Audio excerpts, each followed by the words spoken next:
Why has Triple H been so successful?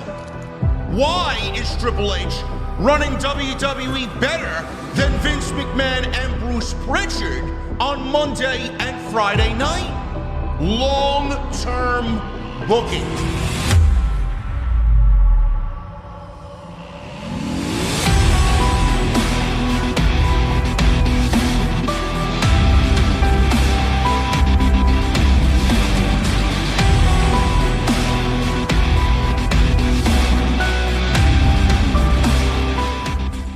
What is going on, guys? Thank you so very much for joining us right here on Tuesday night. It is episode number 16 for your Tuesday, October 3rd, 2023. I'm your host, JD from New York, as always, joined by my very good friend and co-host on Tuesday nights, Andrew Baydala. Tuesday Night Titans, the biggest trader in the entire community, man. What's going on, bro? I know. Drew's leaving me for his own show, man. He's just going to call it Solo Night Titans. Yeah, that won't happen. I told you the plan, and I am a man of my word, and I will stick to it. Just like AEW is sticking to the plan. I don't understand why there is so much controversy and uproar about what happened this past Sunday. It's good for the industry, boys and girls. I don't know, man. He's a traitor. He's a sellout.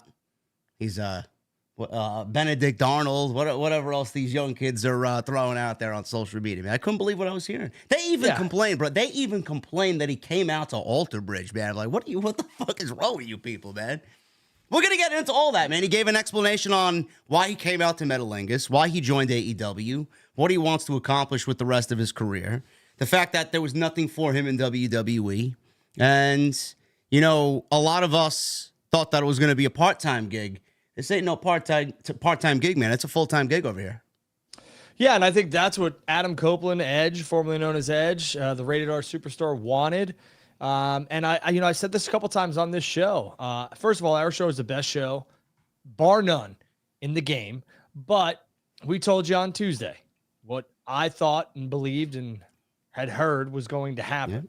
Adam Copeland showed up, and realistically, he said it in his press conference, his media scrum. Adam Copeland said he wanted to be full-time. He didn't want to do the part-time schedule, and WWE really didn't provide him with anything else besides that. I'm not taking away from anything he did, he being Adam Copeland, when he returned in 2020. But I will tell you the last 8 to 12 months, it was flat for me. The Sheamus match was great. His farewell in Toronto was great. Edge put over a lot of talent in WWE, but let's not mistake this.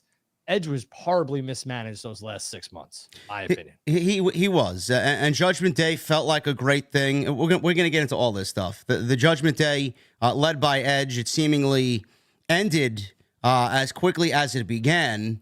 And there are reasons for that. I think he peaked as far as his return, Drew, with that WrestleMania match against Bryan Danielson and Roman Reigns. After that, it was pretty much downhill.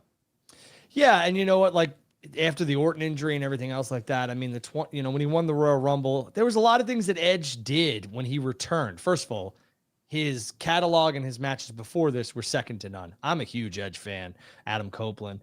And again, I think it's strange, the flag planters for either company. It's stupid at times. It really is. It's nonsensical. And I'll give this is the best example I can give here. It's like when a musician leaves a label and goes to another one, right? We're all like, oh man, his or her music or the band might suffer, right? But as fans of that artist, that performer, we are going to follow and watch what they do or what he does somewhere else. We might not like it. We might love it. We might like it better than what he did before. It might be a whole new genre of stuff that he does in the music industry that we didn't think he could do because it's with a different label. He gets to express his creative and artistic freedom. Yeah. You guys are killing the vibe. Yeah. Online with the whole, like, what a traitor. Can't believe he came out to Metalingus. Can't believe you think you know him, all this other stuff. Why don't you want Adam Copeland? Why don't you want, formerly known as Edge, to be happy? There's so much talent over there that he hasn't even touched. It's going to be fantastic. And if it's not, then it's not. It's crazy. Yeah, that's a good analogy, man. You know, it's not the same thing because he was fired from the band, but it almost kind of resembles Dave Mustaine leaving Metallica to go start Megadeth, and a lot of people were like, "Oh, fuck Megadeth, they're nothing but a Metallica ripoff." And you got your Metallica fans and you got your Megadeth fans. Some people think what Dave Mustaine does with Megadeth is better than what James Hetfield and the rest of the guys do with Metallica. It's the same fucking thing. But, at the end of the day, we're all getting, these two bands, and we're getting fucking kick-ass music from both sides. It's like, Listen, like, why? Why are you arguing when you're getting, the fans are benefiting? I will never understand it. I liken the analogy of Dave Grohl, okay? People love his stuff in Nirvana, right? And then Kurt Cobain, unfortunately, left this earth, and Dave Grohl decided, okay, well, I could either try and do something here with the whole Nirvana pieces, or I got to go do my own thing. And he went and did his own thing. And some people will say Dave Grohl never saw the heights that he will ever see again that he saw in Nirvana. But I would say the Foo Fighters and Dave Grohl are pretty damn successful. So I think that Edge is going to have Adam Copeland is going to be remembered and revered in both companies for what he is going to do. The stuff in WWE that he did, his body of work is almost untouchable, truthfully. The stuff that he did, the stuff that he accomplished, he being Adam Copeland, I truly, it is a masterclass of professional wrestling and sports entertainment.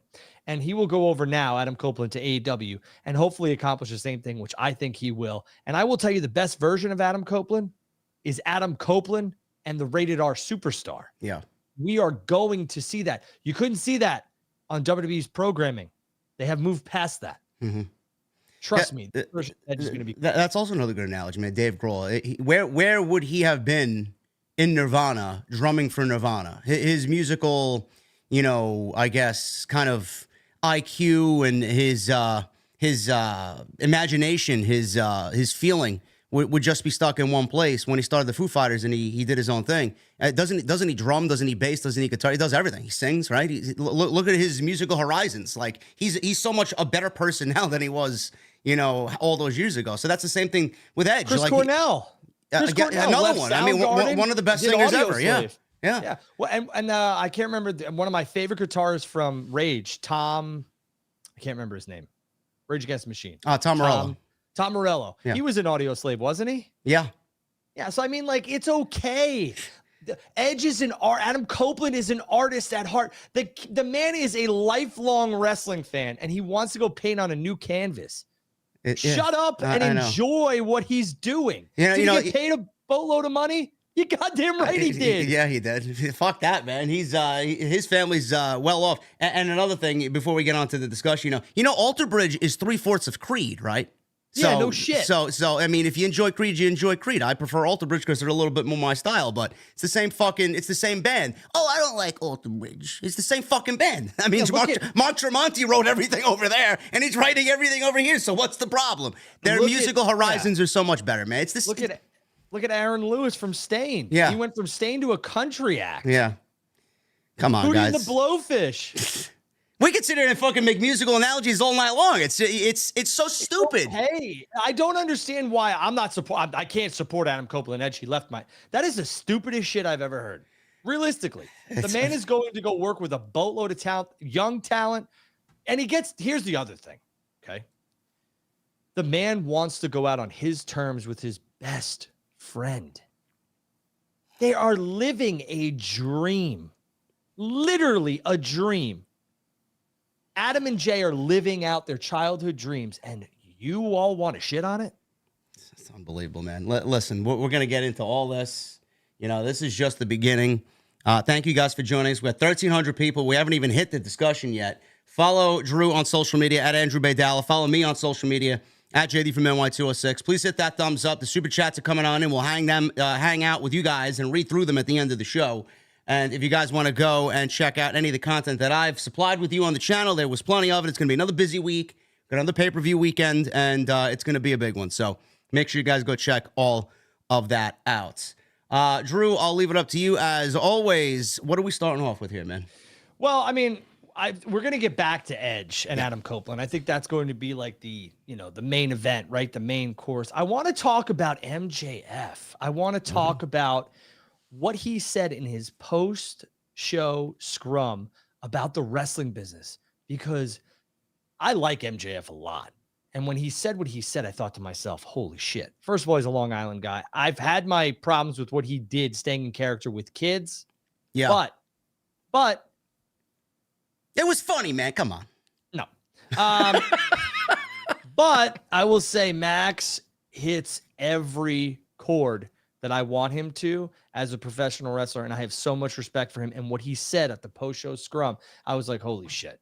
I was like, Max is so far ahead of some of these younger cats in this business and everything else like that. Like, he gets it. He just gets it. I knew he got it. But then when he said what he said, I thought to myself, wow. And the funny thing is, bro, he's only going to continue to get it. That's the scary thing. That's the scary part of it. He's this good now. That's the biggest thing. I've said this a million times. Tony, if you're watching this, first of all, I have to do this. I forgot. Tony, I owe you an apology, and a big one. I do. And I'm a man of my word. Tony Khan, I apologize for saying WrestleDream. I should have gave WrestleDream a chance to build before I shit all over it and said this is just going to be like Forbidden Door. If it was going to be Forbidden Door 2, you could miss me with this whole pay-per-view. I apologize because it was nothing. It was no New Japan versus AEW, anything else like that besides Sabre Jr. and Bryan Danielson, which was fantastic. But I owe you an apology because it was nothing like that. And the matches and the stories and the builds were fantastic. So there's your apology from me. I'm a man who can apologize. I will say this, though. Man, MJF, like, this is the guy. If AEW loses him to WWE, shut it down. Truthfully, shut it down. It's the biggest. It's the biggest blow the company will suffer for sure. Everyone was up. Oh, look at Jade. Look at Pillman Jr. They're peacocking and strutting and clucking. I'm going to tell you this right now. If WWE gets MJF, game over. Yeah. Game over. AEW should back up the Brinks truck. Maybe even give him a piece of the Jaguars. Maybe even Fulham. I'm just saying, Tony, don't lose that because you want to talk about a cash cow. Moo. That's your guy right there. That's your guy. I just mooed on a show, just so everyone knows. What did he say? What did he say at the scrum? He said that pro wrestling has become something where people or entertainers need to absolutely like destroy their bodies and do things for a reaction, a move or something. That's not the art of professional wrestling.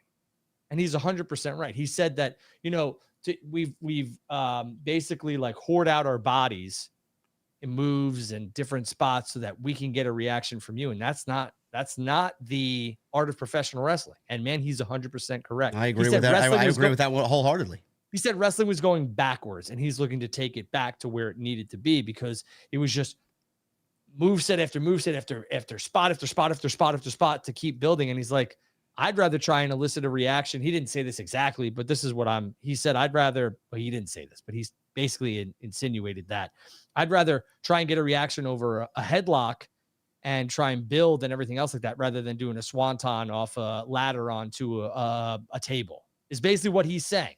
And he's right. And the funny thing is, if he wants to do that shit, he can do it. He doesn't, he's done things in the ring that when he's pulled it out of his pocket, it's like, holy shit, I didn't know he can do that. But he's done moonsaults, he's done backflips, he's done whatever the fuck he needed to do to wrestle whoever's style he needed to kind of emulate in the ring. And, the best example is the one that he gave on Sunday night when he went out there against the Righteous. And on the pre-match promo, he looked at Dutch, who's every bit of 300 plus pounds as anybody on that entire show. And he says, I'm going to body slam you fat son of a bitch. And he built up the body slam to a point where that shit got a standing fucking ovation when he actually body slammed Dutch at the pay-per-view. That's the simplistic fucking, way that I look at it, and I appreciate it because nobody thinks that way. But, what is old is new again, and MJF is bringing back what is old and making it new because that shit still works. Yeah, and he said this. He said, all I'm saying is simple is nothing I do is a gimmick. I believe professional wrestling in all shapes and sizes is important. It's all different flavors of ice cream. But I also believe, for my 2 cents, if you could do what I do and get that reaction, I think it's much harder than doing a triple indie, whatever the fuck, obviously they're going to Clapperton saying you can make them absolutely freak out and have a damn near panic attack when you do something. To me, that is professional wrestling, and everybody's thoughts on professional wrestling is different. And I'm really, really, really, really proud of all the flavors of ice cream that we showed on tonight's card. But he also said, he referring to Alvarez, you said the match was incredible, but it was a gimmick match. And I would like to, no, I didn't tell you to speak. Here's what I'm going to say. I feel professional wrestling for an incredibly long time went south. In my opinion, I think people decided what they absolutely needed to murder themselves or their opponents to even try and getting over to get a win. All they were considering was trying to get a cheap pop or a cheap reaction. So there you go. I mean, his words exactly. He's not wrong. People fucking killing themselves in these death matches on the indies. You're going to remember it for the fucking 5 minutes that it was then. It's not going to be a lasting memory. MJF is in the boat of he wants to create lasting memories and he wants to leave you with something for a lifetime instead of instant gratification. And that's what the common wrestling fan nowadays, they all have that in common. It's instant gratification. You want, you're fucking fixed. You want it now, and then you want to move on to the next thing very quickly. And then, there's no time to savor it. It's like, that's where MJF comes in. He wants everybody to kind of savor what he does. And, this year alone, he's had some of the best work that I've probably seen in close to a decade. I mean, this title reign is tremendous. Yeah, and everything he's done in this title reign has been memorable, so I can give him that for sure. MJF is, in my opinion, a mix of Flair, Piper, and Triple H. Yeah, that's a good analogy, yeah.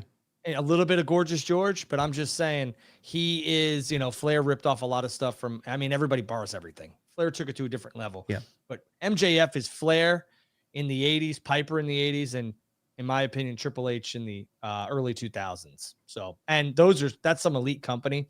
So again, Max, hats off to you. You said exactly what needed to be said, and your work has been absolutely astounding. Yeah. Match of the year, in my opinion, with Bryan Danielson at Revolution. Iron Man match. That's my match of the year, I think. I hate to do that, but yeah, what I really want to see is his match with Adam Cole, baby, which who knows when we'll see that. Yeah, we'll get there. Mm-hmm. I guess we'll start with you. Yeah, I guess we'll go to, we might as well keep it with the WrestleDream stuff, because I know Drew has watched WrestleDream. He knows what happened at WrestleDream. I covered WrestleDream with Jesse. I got 2 hours of sleep that night because we were here till 4 o'clock in the morning. It was ridiculous. But, business is business and duty calls. But yeah. I thought it was a great show, Drew. I thought it was, a lot of people were saying it was the best AEW show all year. I mean, you can't say that about every show. It's AEW at what AEW does best. They put on a great show all the time when it's on pay-per-view. Tony Khan, I've coined him as Mr. Pay-Per-View. No matter what the build is, you're going to get a great pay-per-view and you're going to get your $50 worth, no doubt about it. I thought it was a great show. I thought that main event was the best match of the night, and I thought that was probably one of the best main events in company history with Darby Allin and Christian Cage for the TNT title. Then we obviously got Adam Copeland debuting, and that rocked the entire Climate Pledge Arena. What was the takeaway from the show? What did you like the most out of it? I'm just going to give it to you there. What was the top of the top for you that you remember from Sunday night? Well, I'll say the Swerve match to me was very, very good with Hangman Page. I like the time they got there. Obviously, Danielson and Sabre Jr. I liked it. I thought, Moxley on commentary during this pay-per-view was fantastic as well. I'm going to agree with you here. Cage and Darby had one of the best matches I've seen. The ending obviously puts the cherry on top. Christian was a little mistaken though. He won 2-1, not 2-0. So Christian, well, maybe he intentionally said that. Yeah, maybe, I don't know. Whatever the case may be. The one thing that I took from a couple things. FTR retaining, I loved. The Bucks winning that match. So we're getting FTR and the Bucks for the fourth time, bro. I'm not sure we needed this, but hopefully this will be the last time. And maybe, just maybe, FTR's, dropping these titles so that FTR and Edge can go after the 6-man like Punk and them were supposed to. I don't know. But again, remember the Elite are Ring of Honor 6-man tag team champions, as if that means anything. It means nothing. But I mean, so many titles, it's going to diminish, the tag team titles when they do win it, because, what do you need all these titles for? But I thought this show flowed so good. That was my biggest takeaway from all of this, is that this show flowed. And there were I want to say there were 5 20-minute matches on this sucker. So think about that. I mean, the pay-per-view just flowed. I had the Jets and Chiefs on because I'm a Jets fan. I'm a football junkie at heart. So obviously I'm going to watch my squad, but I had the game on mute. I was really more invested, which is crazy for me in this pay-per-view. So hats off to AEW and Tony Khan. I thought it was one of the best pay-per-views they have done. Absolutely. Yeah, one negative I felt like a lot of fans kind of, I would say, brought to light on social media was the fact that there was no continuation from that great cliffhanger on Wednesday with the masked man, the devil mask, who's underneath the mask. MJF wrestled the Righteous. He won. You know, a lot of people were like, "Oh, MJF beat 2 guys. It's kind of silly and illogical." But you know, I didn't really, go deep into it like I normally would. MJF is, and he cheated to win. I mean, he had his feet on the ropes for a leverage pin there. Were you disappointed by the fact of no follow-up there from the cliffhanger on Wednesday, or was that done by design? Because, we don't know if Adam Cole's legit hurt or not. It could be all a work. We don't know. We're basing off of what we've seen on social media so far, but are you a little disappointed that they didn't kind of follow it up on that night, or are you okay with them waiting till Wednesday? So here's the deal with that, right?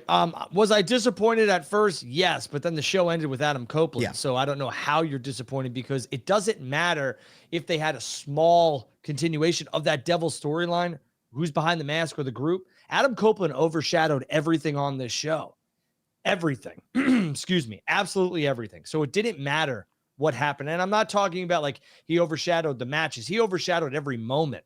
I mean, it didn't matter. It was all about Adam Copeland, and that's fine. That's what it was supposed to be. That's why Christian and Darby were in the main event. Save the Seattle bullshit. That had nothing to do with it. They could have easily went Danielson and Sabre Jr. in the main event, because Danielson's a Seattle boy too. This had everything to do with getting Edge and getting him on AEW television. It was done absolutely chef's kiss perfection. I think what we're seeing, from my perspective, is MJF is having to overcome all these insurmountable odds because he's Adam Cole's best friend. And he has said that, I need to be able to be more open to having more than one friends. And I'm letting my guard down, everything else like that. They're giving Max the emotional attachment that the fans are picking up on and siding with, which is something you would never think would happen.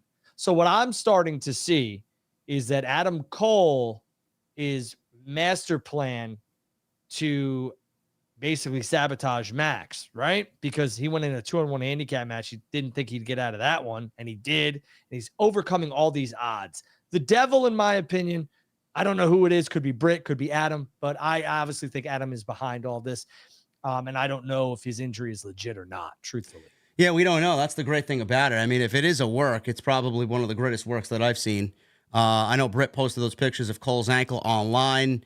And again, we don't really know because there's a lot more questions than there are answers. MJF did say that his mask was stolen. He did say that at the pay-per-view on Sunday. And to add to your analysis, Drew, about Adam Cole wanting to sabotage MJF, and he's looking for MJF to kind of basically beat himself because he doesn't have him there. He showed up late, did Adam Cole, to the Samoa Joe match at Grand Slam. Normally, he would be in his corner. He showed up basically towards the last 2-3 minutes of the match. So I don't know if that was done by design as well, but that's something to obviously keep an eye on there. And that ankle was really heavily wrapped. Yeah. I mean, even if we were trying to even pin, kind of nitpick things, well, I don't know if that's it was so, you couldn't tell. Those pictures, you could do so many things with pictures nowadays. Again, I think it's a good angle. If Adam is really hurt, then that sucks. But man, I don't know. I'm on the fence here. I'm kind of waiting and seeing. I don't want to attach myself to anything yet, because then people will be like, haha, asshole, you're wrong. Okay. So what if you're wrong? It's the great thing about pro wrestling. Absolutely. That was my next comment. It's also a fortunate circumstance that they are the Ring of Honor Tag Team Champions. And, you look at a pay-per-view like WrestleDream, it's the first of its kind. It's probably going to be an annual thing for Tony Khan. A lot of people look at MJF as the world champion, and he needs to defend his championship. But, I mean, MJF defended against Adam Cole and then Samoa Joe. That was basically in the same month. So I would rather them do what they do with the story and the Ring of Honor Tag Team titles that plays into a greater story than put MJF in the ring with somebody to defend the championship just because he's the world champion and just because it's a big pay-per-view. I don't really like that. I want there to be a story behind his next title defense, which there is going to be going into Full Gear, I hope. And, there's a fortunate circumstance there with the Ring of Honor Tag Team Championship. So a lot of people are complaining about that, I saw on Sunday. Now, MJF should be in the main event defending the world title. I'm like, all right, well, why do we need a nothing match? Like, he's on the show. He's on Dynamite. He's on weekly television. Why does he have to defend the championship every fucking show? Yeah, and here's the thing. I was one of those guys who was on that bandwagon. He didn't need to defend the title at WrestleDream, he being MJF, unless we were going to get an actual program. And truthfully, besides Jay White, there was really nothing they could have built towards and decided to build towards. So I was fine with them defending, Adam Cole and MJF defending the tag titles, both on All Out and at WrestleDream. 2 pay-per-views. We are headed to Full Gear. I think now is the time for MJF to have a world title match, because you have from now until November. Yeah. So you have, a month and a half. Let's build something. If it's Jay White, cool. They kind of gave a little bit of that. But he got the hell beat out of him. And again, MJF really, beating that storyline. My mask was stolen, et cetera, et cetera. Again, I'll say my prediction, which is going to be a wild one. I think Britt is behind the mask. That's who I think it is. Wow, that's a bold prediction there. So, hi, Britt, if you're listening. Drew says you're under the mask. I don't know. Hey, the devil wears Prada. There you go. It's also the name of a band too. That really sucks, but I'll leave that to you. You emo kids out there.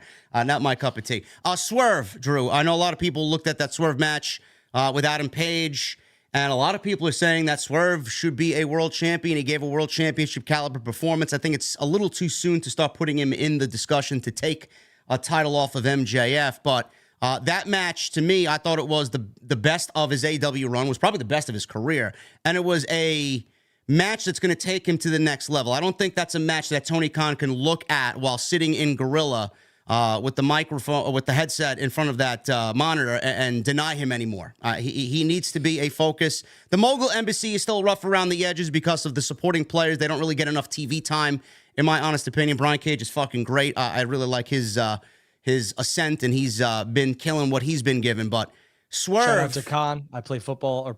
Yeah, he's great. Those two guys are great. They're a legit looking tag team. I wish they got some more time, him and Toa Leona. But Swerve, where does he go from that great victory in Seattle, Drew? Because that was the first part of the show where I actually felt like anything on the show up until that point finally had a big fight feel. Swerve brought it. It felt like a main event. It really felt like it should have been for a championship, to be quite honest with you. But where does he go following that big win? Does he move somewhere else, or does he stick with the rematch on Adam Page? The Mogul Embassy at the end, maybe, Swerve and Khan and maybe somebody else go after the 6-man titles because Hangman Page has that. I think that Swerve. Yeah, that's a good idea. Yeah. I think Swerve needs to be starting to be considered for TNT/World Heavyweight opportunities. Again, shout out to Khan. I played football with him. I'm so excited to see his rise.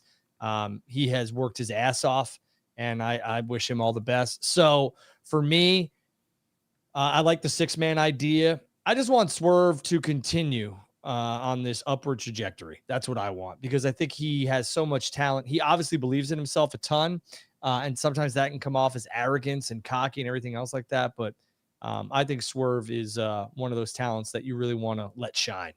Yeah, absolutely. I thought that was one of the best matches of the night. Obviously, a lot of people thought that as well, so we'll see what happens going into Wednesday. He should continue to be on TV and build that momentum. Zack Sabre Jr. and Bryan Danielson was a clinic. I thought it was... I made an analogy, Drew, with Jesse that it felt like... Because I watched it with eagle eyes. I didn't pick up my phone once during the match. I wanted to really see what these two guys can go out there and do, as I know Bryan wanted this match. I've made it, a common thing when I talk about Zack Sabre Jr. He's not my cup of coffee. He's not. It's just a different style for me. And don't get me wrong, he's a fucking unbelievable pro wrestler, but the technical and overly technical style is not my thing. That's why he misses for you? Yeah. Yeah, I find that sometimes it depends on who he's in there against. Not everybody's Bryan Danielson, so I guess I enjoyed this one a little bit more because it was Bryan Danielson. Were you a Regal fan? No. Okay. I'm a Regal fan. I'm a Regal fan, but I'm not an in-ring Regal fan as far as his style goes. Okay. Yeah. That makes sense. Yeah, but I thought the match was great. I made an analogy that it was two starting pitchers who were pitching a shutout going into the fucking extra innings, top of the 10th. It was a perfect match. I don't think either guy messed up. There was no miscommunication. Everything was fluid, solid, perfect. And Bryan ended up getting the victory, and now we're probably looking at a rematch somewhere down the line. This is the closest thing you're ever going to get to Brett and Kurt, in my opinion. Yeah. Yeah, that's a good analogy too. Yeah. I mean, Jericho and Brett too. I don't think they ever. They might have had a match. I'm not quite sure, but that's basically what you're getting.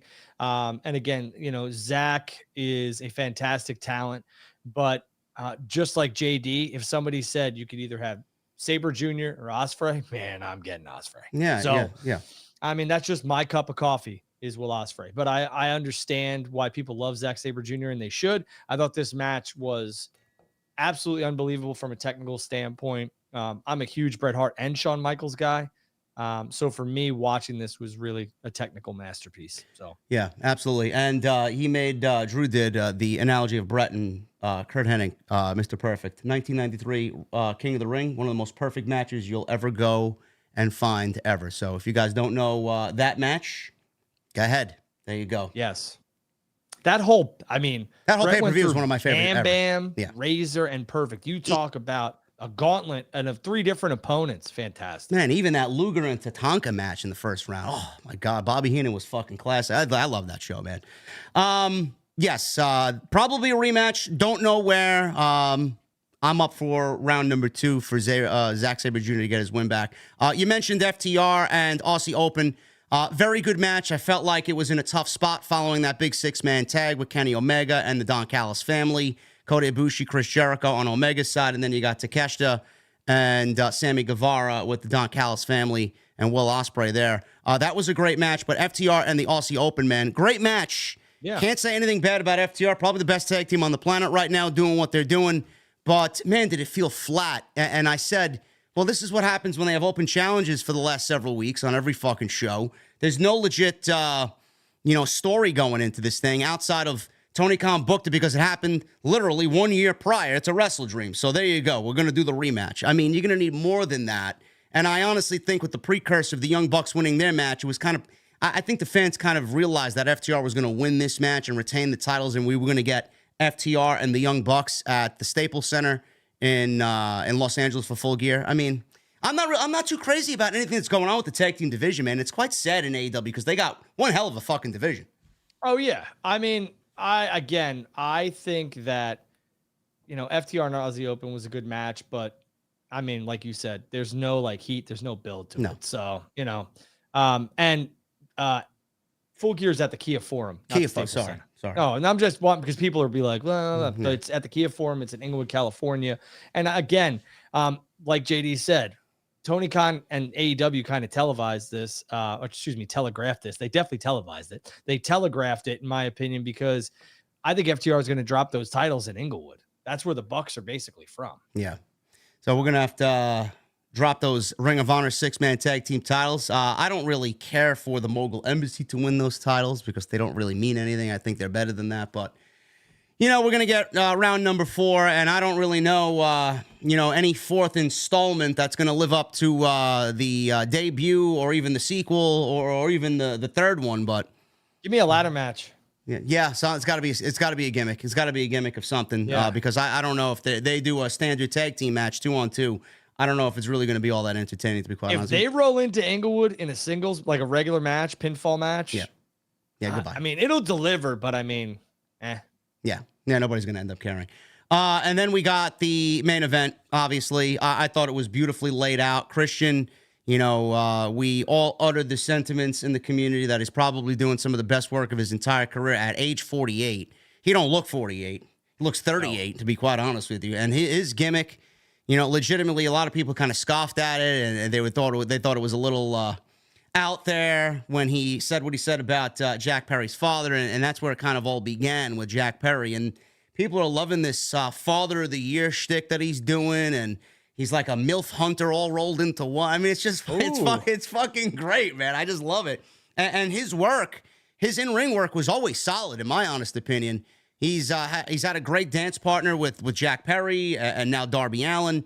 The way the match was laid out, man, 2 out of 3 falls, it kind of turned into a no DQ match. That stretcher spot was great. Mm-hmm. He pulled up the ring mat and everything just got brutal. And then we got the debut of Edge. Man, it was everything was just laid out perfectly. I don't know who produced that match or set that shit up, but that was one of the more perfect matches that AEW was put on, man. That from top to bottom, that was an unbelievable main event.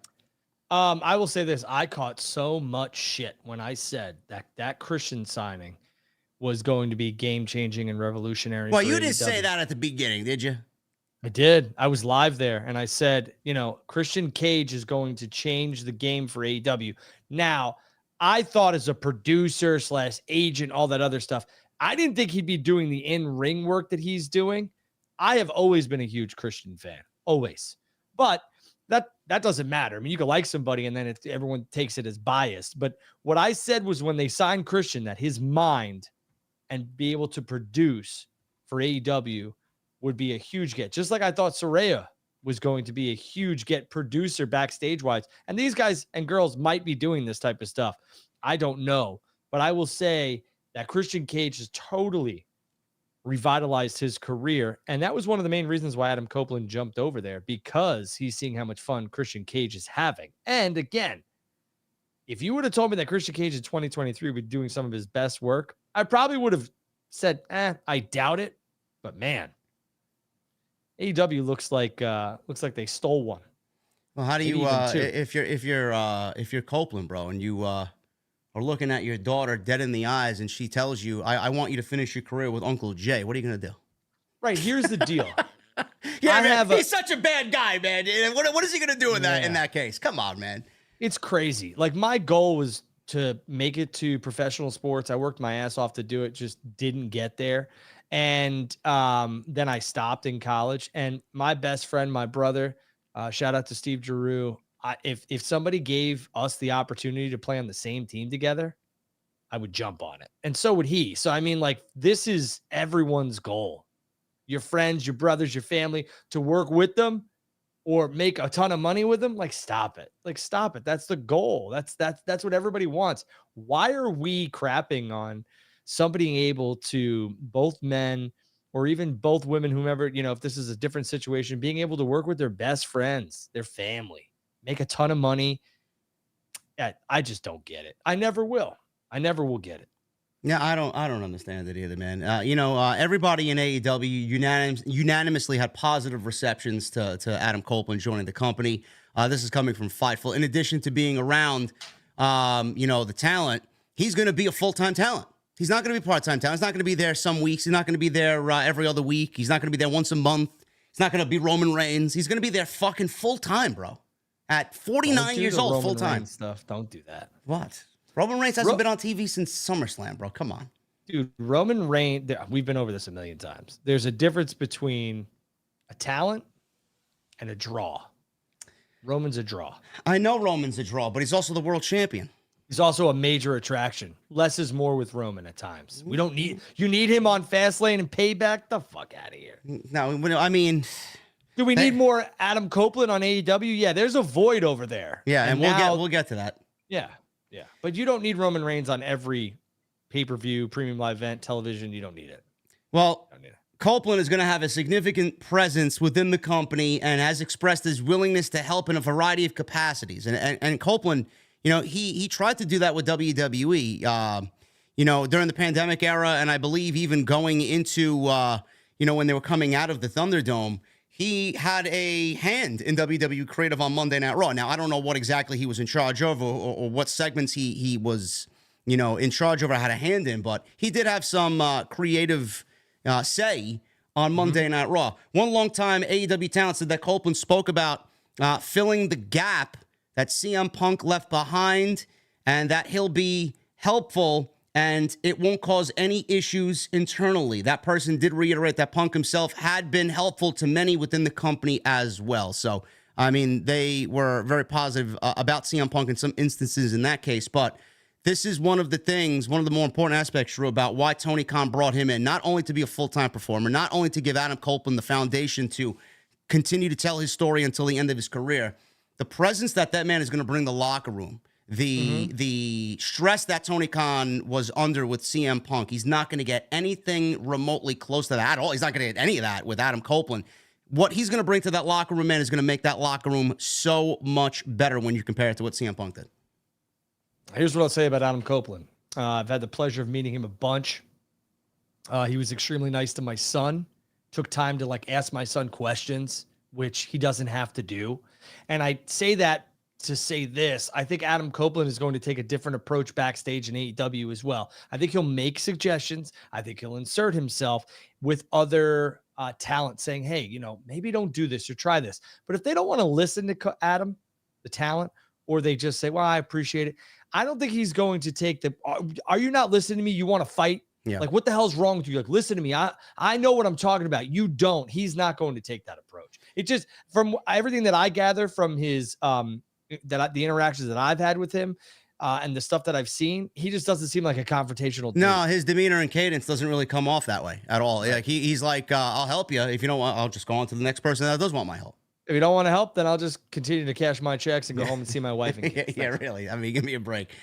Regarding his theme, WWE never held exclusive licensing rights over Metalingus, as Fightful Select speculated. Why is this a thing?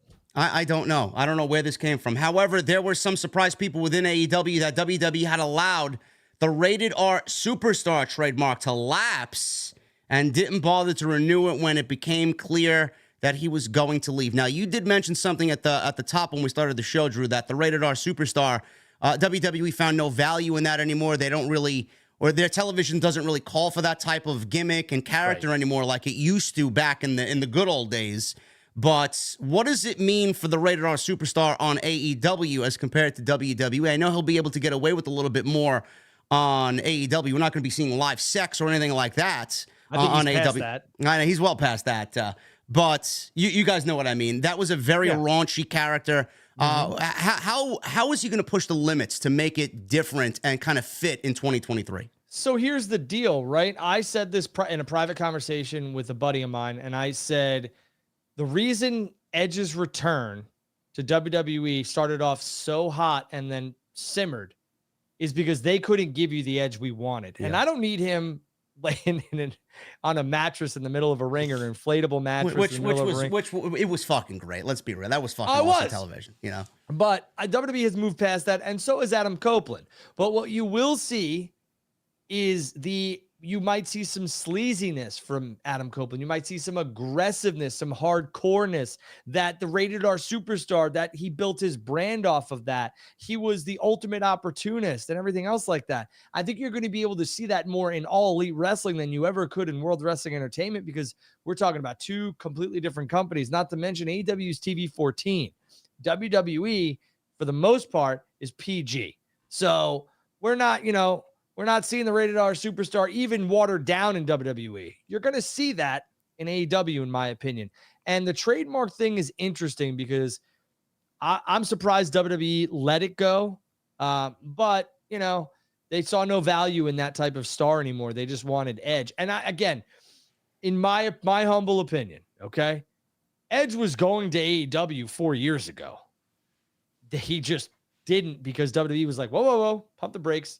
Vince in my opinion, took a defensive approach and said, we'll match it or we'll go over it. And, we'll do this and we'll do that. And then they got Edge and they were kind of like, okay, this is cool. The 3 years were great. And then the last year sucked. So for him, because they basically used him as a part-time talent, they gave him the Brock Lesnar schedule, and I don't think he wanted it. I think Adam Copeland always wanted to end up in AEW eventually. And the signing that happened 3 years ago, was a defense. That's all it was. Yeah, it totally was, because Vince was never, especially, Vince saw money in a return after 9 years. He did not want Tony Khan to have that. Right. Where you going? Like, I'm making money off of what you've given me, and I want you in my fucking ring after 9 years. You ain't going over there to do that. That's a great point. Vince was never going to let that IP, that intellectual property that was Edge, Adam Copeland, to make his return to wrestling on a different company, because he saw that happen with CM Punk. Now, Punk's return happened after Edge, but if you lose Edge and Punk in one fall swoop over to AEW, and you don't get either of those returns, man, that's a great point. Well, not only, why didn't they do it simply for merchandising rights, the Rated R Superstar? Tony Khan's going to make a killing. They already have a shirt that's, I think, broke shopaew.com the day it went up. Why didn't they keep it for merchandise rights? Because Tony Khan's going to make a killing with that trademark. I don't know. Edge came out with R on his tights. Yeah. To me, I didn't get it. But, WWE's loss is AEW's gain. Yeah, My opinion. that's And they simply traded Punk for Edge. I mean, it's not a bad trade, honestly. No. In the grand scheme of things, it's not a bad trade. A lot of people made a big deal about his theme music. Some people were like, he should use "Never Gonna Stop" by Rob Zombie. I know a lot of people preferred "Metalingus" by Alter Bridge. He did mention why he used this song over everything else in the post-show scrum. He said, "Alter Bridge are my friends. Mark Tremonti, who wrote the song, is a very good friend of mine. So that song is with me wherever I go. So that's very important to me." And then he talked about, to me, I'm always very musically motivated, and it sets the tone for a character and also sets the tone for Adam to get in that place. And that music, from the first time I heard it in Tremonti's house, after I dropped a beer in his foyer, after just meeting him, he played that for me with his scratch lyrics on it. And I was like, you know, can I have that song? And I was out there with a neck injury. Can I have that song? And Tremonti said, absolutely, dude. And we had just met, he described, of the interaction with Mark Tremonti. And 20 years later, he says, here we are. And I called Mark up and I said, what do you think? And Tremonti said, absolutely. The song is fucking yours. The song is ingrained in Adam Copeland's career, Drew. And I've seen a lot of people online. This is what really fucking bugged me, man. I'm sitting in my office laughing at the shit that I'm seeing on social media. A lot of people were like, oh, I don't believe he came out as the rated R superstar. Oh, I don't believe he came out to Metalingus. It's the same shit. You're just getting a 50-year-old, decrepit, broken down old man. Meanwhile, what happened with Cody Rhodes, bro? We got the AEW version of Cody Rhodes in WWE, right? American Nightmare, Downstate with Kingdom, everything that Cody was. Why do you feel the need to change something that's not broken here? Why are these people so bent out of shape of this when WWE did the same thing with Cody Rhodes? That's what Vince McMahon said to Cody. I'm buying that. Yeah. Tony Khan is buying Adam Copeland. And okay, let's just stop for a second. When you think of Edge, Adam Copeland, the rated R superstar, you think of Rob Zombie's Never Gonna Stop Me. Go stack marbles on the freeway. You don't. You do not. You think of Metalingus by Alter Bridge. That's what you think of. That music hits. They even did the You Think You Know Him, which was Beth Phoenix, by the way. Right. But that whole thing, when that, from a standpoint of wrestling and sports entertainment, music is key. It invokes a reaction. When you heard that, everybody and their mother knew who it was. My kid who doesn't watch AEW, I showed him that and he was like, what? My wife who doesn't watch wrestling knows who that is. And that song, it resonates just like Cult of Personality. CM Punk's not coming out to This Fire Still Burns in AEW. I mean, you need the theme music, wrestlers' theme music is key. It invokes a feeling, a reaction. It hits your senses, and that's what this is all about. Never Gonna Stop Me by Rob Zombie. Bro, I mean, it's, not only is it, music that, resonates with me, because I feel like, I speak of Alter Bridge so highly every time somebody mentions music. I mean, they're the one band to me that I feel like I listen to the lyrics. I mean, I dedicated Blackbird to my grandpa's passing 10 years ago. So the band is incredibly important to me. And I met Miles and I met Mark Tremonti, and I said exactly that to them. And, didn't they use a song in their video package too? Like, yeah, it was Cry of Achilles off their first the first song off their Fortress album. Yeah, I mean, I noticed it immediately. I'm like, yep, there's Edge. I mean, who else is using that fucking song? Right. But the music is very important. I was gonna mention Hulk Hogan, bro. Hulk Hogan had The Real American, and then he goes to WCW, and then he has Jimi Hendrix as his fucking theme. There's a reason why he chose. There's a reason why he chose that song. I mean, I can't envision heel Hogan coming out to anything else, man. You're gonna remember that for a fucking lifetime. Heel Hogan coming out to Real American or his other one. He's American made. Like, no, you need, look at the NWO theme song. It's iconic. It's iconic. You don't have the NWO without that music hits, and you're like, oh shit. Austin's Glass Shatter. I mean, I can go on and on. The Rock.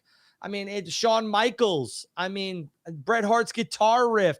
There are so many things that invoke a reaction, and that's what that is. And Edge, Adam Copeland, it was that song, the You Think You Know Him. And I mean, everything, the whole IP is over, intellectual property basically, is over in AEW. And that's what they bought. They bought the rated R superstar. He's not coming out in a Speedo, and he's doing the whole skulls, he's doing the whole chains, he's got leather, all that other stuff. It's still Edge. It's just they can't call him that. They call him Adam Copeland. Well, I mean, isn't WWE buying Jade Cargill the way she is too? I mean, Corey Graves said on SmackDown, I believe, when he was with Michael Cole, a storm is coming.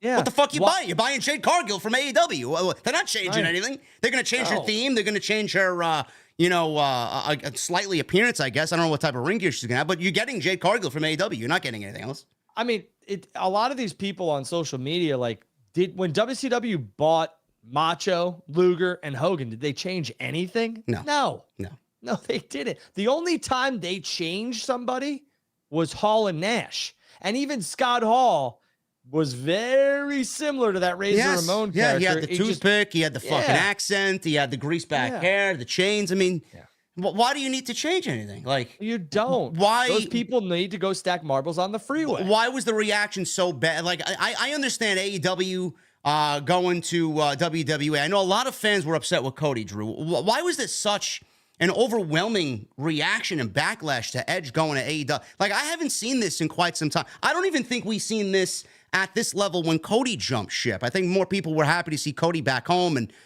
Cody getting his and the world title and finishing the story and all that shit. But Edge, I haven't seen anything like this. Why, though? Do they want to recreate the fucking Monday Night Wars in their own imagination out of this? I don't get it. I mean, it's great that the professional wrestling sports entertainment business has never been healthier. This is very reminiscent of WCW and WWF at the time. And I'm thankful for it because that was the best time in professional wrestling besides the golden age. And realistically, the golden age was the golden age because of the NWA and WWF. So competition breeds success. And I, for one, am thankful that AEW is in a healthy position that they could do this, and WWE is in a healthy position that they could do that. So yeah, I get it. Everyone's like, oh, well, WWE is getting the youth movement. It's very reminiscent of 96. Well, maybe. But again, AEW still has a lot of young talent. And what they're doing is they're basically letting a Hall of Fame talent or Hall of Fame talents come over, play the hits with some fresh new opponents. And the list is long. Believe me. God. I don't understand why people do this, though. The one thing I don't understand is, why don't you want the boys and girls of the business to be able to go somewhere else, try something new, throw a little extra spice into their chili or their soup that they cook for you guys? And why can't you enjoy it? If you don't like it, turn it off. If you didn't like, Soundgarden, but you liked Audio Slave, cool, whatever. As long as you went for the ride, go along for the ride. If it sucks, it sucks. But at least these guys and girls are getting the opportunity to write new music and to basically, using the analogy, to have new feuds and new matches. Edge did everything he needed to do in WWE. Adam Copeland now, Kenny Omega, Samoa Joe, talked about Sting. I mean, the Young Bucks. Can you imagine FTR, the Young Bucks versus Edge and Christian versus the Hardys? I am in. FTR and Adam Copeland versus Kenny Omega, Matt and Nick Jackson. Sign me the fuck up. Right. To get Edge, to get Adam Copeland and Kenny Omega in the same ring?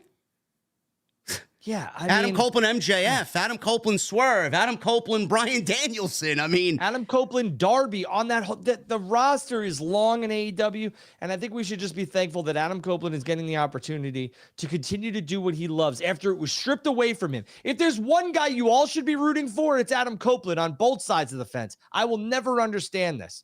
This is one guy that you should get behind.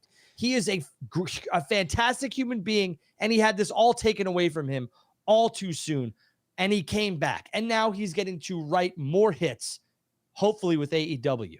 It's amazing. Like, I don't think the fan base, or that side, I don't even think they're fucking humans at this point. That side of the internet and the internet wrestling community, I don't think they realize that WWE did not want to push Adam Copeland past a certain level anymore for whatever reason. So he made the best decision for himself because he wanted to continue to wrestle at his age and continue to break his body down for us. He found that in Tony Khan and found that in AEW, and he has a laundry list of fucking opponents that will keep him busy for the next 2 or 3 years, no doubt about it. Why are we shitting on somebody And I said this on Twitter. Why are we shitting on someone that wants to continue to grow at his age, continue to push himself at his age, and want more for himself instead of rolling over and saying, you know what, I'm old, I'm feeble, I can't do this no more. I'm just going to go home and sit in my rocking chair and watch my kids grow up, and spend time with my wife. His wife wants him to do it. His kids wanted him to do it and retire with Uncle Jay, and he wants to do it. Why is the fan base so fucking toxic? I don't get it. Me either. Two major points. One, can you just envision Adam Copeland versus Christian Cage at All In at Wembley Stadium and Alter Bridge plays him to the ring? Because that's probably going to happen, number one. Number two, okay? The biggest people, I should say the people who do this the most, right, are the people who both AEW and WWE do not sign their checks. Look at all the people on social media who actually work for both companies, who are congratulating, praising, saying good luck, all this other stuff. The people who are the most negative about this stuff are the people who don't get checks from these companies. Why? WWE and AEW don't sign your checks. Knock off the nonsense and enjoy the entertainment we're getting. It will never make any sense to me. It will, and it never will. I don't understand this. I don't understand the shit. I can't. Oh, screw him. He left us, dude. What are you talking about? Who's us? Who's us? Do they sign your checks? Just be happy he's willing to sacrifice his body, or she's willing to sacrifice her body for the betterment of our entertainment. I don't get it. I never will. It's crazy, man. He said on social media. He actually put out a tweet, and he had to explain himself because he knew the backlash that would probably come. He's not an idiot. He says, I don't buy into this odd mentality of one company or the other. It's weird. If you took offense to that, take a walk, go get some fresh air, and soak up some sunshine. It's wrestling, an amazing gig, but still, it's wrestling. Relax. It's supposed to be fun. And it's just a segment of the fans, not most fans, and definitely not the performers. Within the industry, we all know that more choices is better for everyone and pushes us all to be better. As a wrestling fan, which I still am, it's exciting that there's viable companies providing wrestling on a national and worldwide platform. If you're actually a fan of wrestling and not acronyms, that should make you happy too. I mean, again, if there's one guy, if there's one family that you should support, it's the Copelands. Beth is a gem. Adam is a gem. I've never met their children, but I can tell you they are just good people. And he and she, they do this for y'all. Yeah. So knock it off. Seriously, knock it off. He did say his perfect world was ending his career alongside Christian Cage. He says, if we could end this together, that's the dream. And he said this with CBS Sports, working with Christian Cage. I sat down with my girls and I'm like, okay, so what does dad do, girls? What do I do? And I laid out the scenarios with them. Lyric said, his daughter Lyric, and then Ruby agreed, go be with Uncle Jay and have fun. That doesn't mean that I'm not having fun in other places, but they know the most fun I'm going to have is with my best friend of the last 40 years. It wasn't until my contract was up on September 21. It wasn't until then.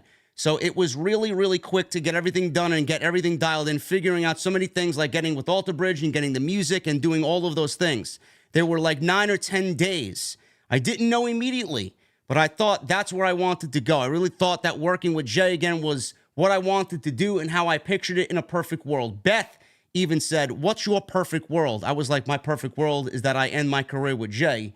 So suddenly that perfect world looked like it could be there. It was a tough thing to pass up. And he did say, Drew, that retirement was a very, very, very real thing, but he opted to go to AEW and finish his career here. And I, for one, am happy he did. I've always been entertained by Adam Copeland. I've always enjoyed his stuff, so I look forward to seeing what new music he's going to write with AEW. And we'll end with this because this was very interesting to me. And we all know that WWE did not want to push him past a certain threshold. They wanted him for that initial comeback and then that world championship with Roman Reigns at WrestleMania. And then after that, they did the Judgment Day. That didn't really work out because I believe the story was Vince wanted to make it supernatural. He was against that. They kicked him out, which probably was for the best because Judgment Day now is probably better off in the end. Well, when Cody and Randy got hurt, they pushed that breakup. They basically hot-shotted it. Oh, the removal of Edge from Judgment Day. Right, because Cody and Randy got hurt, and they needed to have Edge basically be a singles. Yeah. He said, there was a conundrum. I was contracted for 10 matches a year there. I offered to do more, but to their point, it wouldn't feel quite as special, which I understood as well. It just felt like neither one of us really had any ideas, and that's never been the case before. So when you look at that, and then I look at my best friend over there having the time of his life at a certain point, once I thought, you know what, I still have a window here where I can do this, and I don't feel like I'm maximizing that. I think that was what it really boiled down to. Christian has been praised by the likes of MJF for doing the best work of his entire run with AEW. And, Christian is doing his thing, and Edge felt like that's what he wanted in the end. So who the fuck are we as fans to say, you made the bad decision, man? You made the bad choice. I think any one of these fucking geeks out there, if they had the choice of being paid and working alongside your best friend, I don't think any of these people would pass that up. Right. And if somebody was like, hey, man, here's X amount of dollars and I want you full time. I want your mind. I want all this other stuff. And I get to work with my best friend. And again, it's a fresh canvas that I get to paint on. Edge is an artist. Adam Copeland is an artist. All right. There's a difference. Enjoy the run because it's his last. Absolutely. He ain't going anywhere else. He ain't going back there to wrestle anymore. This, whatever they signed him for, this is it. Enjoy him. Exactly. And this is, his last couple checks or whatever else. And this is his probably his love letter to professional wrestling. In my opinion, this will be Adam Copeland's love letter to professional wrestling. Enjoy it. He's getting the creative freedom to do so. Knock it off. Have some fun. It's entertainment. Enjoy. Let's move on to Fastlane, man. Fastlane is this Saturday. It will be taking place at the Gainbridge Fieldhouse in Indianapolis, Indiana. Fastlane, Indy 500. I see what Nick Khan did there. We got a very light show by the card I'm looking at, man. Obviously, we got one show to go on Friday night. I'm sure they'll add something there, but the way the card is shaping up right now, we got John Cena and LA Knight versus Jimmy Uso and Solo Sikoa. We got Finn Balor and Damian Priest defending the tag team championships against Cody Rhodes and Jey Uso. Let's start there, man. Monday night, we saw the announcement that Cody and Jey were going after all of a sudden the tag team championships. I questioned why, because I didn't really think the story was going after the tag team titles. It was more so about getting rid of Judgment Day and the power that they hold over Monday Night Raw. I figured that, there were probably better ways to do it. Maybe we get a 6-man tag. Maybe we get a big 8-man tag, some sort of elimination style. Then we get War Games going into Survivor Series. But here we got Cody going after the tag team titles with Jey Uso. And they just removed Jey Uso from the Usos to put him on Raw as a singles. And now he's back in a tag team going for the tag team titles. What the fuck you make of this, man? Because I'm very confused here. Well, I think all roads lead to WrestleMania with Roman. And this is just a continuation of that storyline, and Jey Uso is Cody's partner. I think Drew McIntyre might have a factor into this. He might fall into this category because he, on Monday Night Raw, Drew was for whatever reason bringing up Cody Rhodes, right? Yeah. And he's what do you want to talk about? Right. So it's almost like they're planting the seeds, and then on Saturday maybe that's what happens. Or this is not breaking news. But I'll give you guys something else here on the show. Randy Orton's coming back. I mean, will it happen on Saturday? It could, but I would give Randy 30 days and he's back. So when they pull the trigger on that, who knows?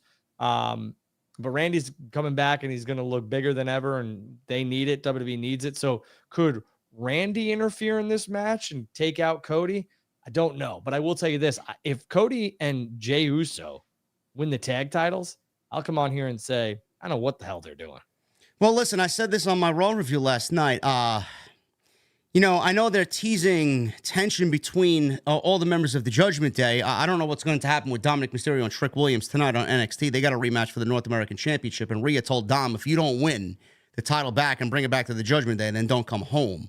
I just want to say this before you get into your whole spiel. If you guys didn't pick up that Trick Williams wasn't supposed to be the guy to win that championship, then I don't know what to tell you. The decision was to take the championship off of Dominic Mysterio, and that was supposed to be Mustafa Ali's title. Yeah. So. Which sucks because I made a video on this topic earlier, and I'll reiterate what I said there in regards to that before I go on to what I think about Cody and Jey. It's kind of enhanced. The terrible decision to release Ali is enhanced because now you're talking about him beating Dominic and winning his first major championship in the company. Meanwhile, he never won a championship before that, and then you ended up releasing him, and he just basically got fucked over. Like, you know, you had all these years to do something with him, and now all of a sudden you want to come up with creative ideas for him and give him a championship, and then you end up fucking releasing him before that happens. I mean, Jesus Christ, the guy couldn't cut a fucking break there. Yeah. You Yeah, know? and I think that decision came from management. So Yeah. they weren't looking at storylines or anything else like that. They just kind of, did their thing. And I think it was mutual, and it's unfortunate, but it is what it is. Now, the tag team titles here on Raw, Drew, do you see a chance? Is there a potential that Cody and Jay win the titles, and then Cody and Jay have an open door to SmackDown? Is that a possibility here to get Cody on SmackDown with the tag team titles so that he could kind of reacquaint himself with the Bloodline and Roman Reigns? I mean, there are other ways to do it, but I don't really necessarily like this way. There's a chance I get struck by a bus tomorrow. I mean, if my aunt had wheels, she'd be a bicycle. What are we talking about here? I mean, I don't know. I mean, yeah, it's possible, but do I think it should happen? No. Cody and Jay should not be the tag titles. I win the tag team championships. I get it, but no. I mean, the Judgment Day need to retain those, and I don't care if it's Drew. I don't care if it's Randy. I don't care if it's, they can't get along, they being Cody and Jay. That needs to happen. I don't want them winning the tag titles, but if WWE decides to put them on Cody and Jay, again, I would say I don't know what the hell is going on. Well, there is an open door. I like the Randy Orton possibility, and I personally miss Randy Orton on television. I think his presence is sorely missed. Randy Orton, he could fit into this by screwing them over because the Bloodline, Jey Uso and Jimmy Uso, put out Randy Orton. The last thing that we saw of Randy was the Bloodline putting him through the announce table. Now, right. he could come back and attack Cody Rhodes. Like, what the fuck are you doing? You're teaming with this guy. This is the guy that fucking almost ended my career. So there's an in there, which I think that would be great. I would rather Cody and Drew happen later on down the line. I would rather see Cody and Randy right now. That's a major program that I think Raw needs desperately. Well, I would pump the brakes there because I think that's going to happen eventually. But I think what happens if I were to book it, and I'm just putting my, pencil, I'll, use my pencil analogy here. If I had the pencil, I would have Randy RKO Jay out of nowhere because it just fits. And Cody be like, what the hell, man? Why'd you do that? And then we get an explanation. Why, Randy? Why on Monday Night Raw? And Randy says, because you can't trust this guy. You trust this guy who took all of us out with his cousins. And you have a little bit of a Randy Jay feud, and then you can build into Cody and Randy maybe after Survivor Series, or you have Randy on the opposite side of Cody and Jay on War Games. I mean, you could do that too. I mean, there's a lot of things you can do, but I think the money and the smarts is for Randy to RKO Jay because of what you just said. The Bloodline kind of ran roughshod and took out Randy before this. So yeah, that's going to be a very interesting whole dynamic there. They have yet to tell us who's getting traded from Raw to SmackDown in trade for Jey Uso. Why haven't they brought that up? Are you still harping on that, thinking about that, or is that kind of dead in the water here because WWE hasn't mentioned it in weeks? Cody? I'll go with Cody, man. Cody's my guy. Felt like Millhouse there for all you Simpsons guys. Minus the glasses. I don't know. It seems to me like, as the weeks and it goes, they go by, you might be spot on with Cody. Nobody wants him there. He brought Jey Uso over. How could anybody end up wanting him there? Drew doesn't want him there. Kevin Owens doesn't trust Jey Uso. I didn't say that. What? I know. It's the whodunit. Who's going there? Who's going to SmackDown? I guess we're gonna have to wait to find out. It's another, you hate the WWE, you jerk offs because they don't give you long-term booking. It's in your goddamn opening, and now they're doing it. So I guess we'll see. Raw is actually writing better television than SmackDown. I think SmackDown just feels neutered, man. I don't know what the fuck's going on over there. Well, SmackDown seems like they're in that transition phase to where they're, WWE's kind of like, yeah, this is our last year on Fox. Yeah. Fuck them. Right here. So, and that's what it is. I sit on it and rotate Fox. That's basically what I'm getting from that. So, well, Cena and LA Knight, Jimmy Uso, Solo Sikoa. I think the Bloodline story here has kind of died off. I think that's the majority feeling here in the community. I'm looking forward to Roman coming back in 2 weeks on television. Are we going to get a title match with Cena, or are we going to get a title match with LA Knight at the Saudi show, Drew? Which way are we going? Because I do not want it to be LA Knight. I don't think you're getting a title match in Saudi. I think you'll probably see either a 6-man. I don't see it. I don't see the title match like a one-on-one with Roman happening with anybody. So Cena, Knight, and Styles versus Roman, Jimmy, and Solo? Yeah. That's a safe It's bet. a paid show, guys. I mean, you can get angry all you want, but majority of these Saudi shows, the last couple were decent. They really don't have any storyline advancement. I mean, don't get me wrong, Seth and AJ, even though that was a Raw and a SmackDown guy fighting for the Raw World Championship, had some build to it and whatever else. But I know that the Bloodline stuff, the last show was decent, but realistically, these shows, for the most part, are paid for, and they don't really put a ton of effort into it. Yeah. Speaking of Seth, there is a going rumor right now. We'll get to the rumor. Let me talk about this Nakamura segment. This Nakamura, Seth Rollins, Last Man Standing segment on Raw. I thought that was a very good segment. I thought that was the best Shinsuke Nakamura has looked in this renewed heel run of his. Rollins, they're selling the back, and it's mind games that Nakamura got Seth to want to give him the championship match, and Nakamura said no. And he finally said yes when the time was right, and he is looking to take the title on Saturday night. I don't think we see a title change here, Drew, but, it's getting increasingly difficult for me to sit here and continue to find myself invested in a Seth Rollins babyface championship run, man. I don't know how you're feeling about this, but I would not mind Nakamura taking the title Saturday night from Seth Rollins. Well, I mean, like I said, everyone was kind of up in arms. What the hell are they doing? Why are they making Seth look like, he shouldn't be the one asking for, well, they're giving you the reasons why Seth, pressed and everything else like that. And now it's on Nakamura's terms. So if Seth does lose the championship, the story kind of writes itself. Will it happen? I'm not sure. I don't think so. No, I think Seth retains. Keep in mind, Ricochet's a wild card there. Right. And again, there's a lot that goes into this. Could they put the championship on Nakamura? Absolutely. Will they? I don't think so. I think that championship is Seth's until either the Rumble or Mania. Yeah. In my opinion. The thing that they need to do is protect Shinsuke Nakamura, because if he does lose for a second time in a row against Seth in this heel run, how much value does he have as a heel? So they have to find a way to protect him so that he continues to look strong coming out of this, because if he loses clean, it's over. Well, I'll say this, right? I mean, Nakamura before this was doing next to nothing besides a couple really good matches on Monday Night Raw. And before this, I mean, he was basically lost. So I like what they've done with Nakamura. And I think that we make a lot out of wins and losses, right? This isn't sports. It's sports entertainment. AEW has even backtracked a ton because their wins and losses clearly don't fucking matter. So WWE has never been about that. So I think if you do it the right way, which is professional wrestling at its best, sports entertainment at its best, the art of it, we can get out of here with Nakamura looking strong. He already is looking very, very strong. And Seth Rollins still holding on to that championship. Yeah, there was something that happened in that segment last night with Michael Cole. Michael Cole got his flowers, 26 years. He's only missed 2 shows, which is fucking incredible to even think about. But Michael Cole got in Seth Rollins' face and basically asked why he is doing what he's doing. Pro Wrestling Geeks Online, Drew, said that during this segment on Raw, they were remembered or reminded of a CM Punk promo from Ring of Honor. Many years ago, I don't know exactly when, how people know this. I mean, go touch grass. I don't really. Oh, yeah? You. Go touch grass, right, man. He cut a promo that used some very interesting language. He says, and I quote, "This is my stage. This is my theater. You are my puppets, and I pull those marionette strings, and I use your emotions, and I toy with them.